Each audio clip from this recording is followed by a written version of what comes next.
বঙ্গোপসাগরের ধারে ছোট্ট এক রহস্যঘেরা গ্রাম নীলডাঙা। গ্রামের মানুষ সাগরকে শুধু জল নয়, জীবন্ত শক্তি মনে করে। বিশেষ করে তারা বিশ্বাস করে এক নারীর অস্তিত্বে, যাকে ডাকা হয় নীলকন্যা। বলা হয়, পূর্ণিমার রাতে জোয়ার যখন নীল আলো ছড়ায়, তখন সাগরের বুক চিরে উঠে আসে এক অপরূপা যুবতী। চোখ তার গভীর সমুদ্রের মতো, চুল ঢেউয়ের মতো ওড়ে, আর গলার কণ্ঠ এত মধুর যে মানুষ হৃদয়ের কথা ভুলে তাকে অনুসরণ করতে বাধ্য হয়। বয়স 20-র যুবক আরিফ ছিল এই গ্রামের জেলের ছেলে।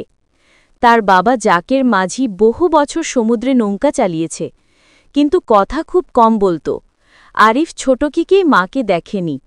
গল্পে শোনা 18 বছর আগে এক ঘূর্ণিঝড়ের রাতে তার মা লায়লা নৌকা থেকে সমুদ্রে পড়ে নিখোঁজ হয়। শরীর কখনো পাওয়া যায়নি, শুধু স্রোতের সঙ্গে ভেসে এসেছিল তার রূপোর নূপুর। সেই নূপুরটি এখনও ঘরে কাঠের বাক্সে রাখা আছে। মানুষ বলে, যাকে সাগর নিয়ে যায় সে আর ফিরে আসে না, তবে কখনো কখনো রূপ বদলে দেখা দেয়।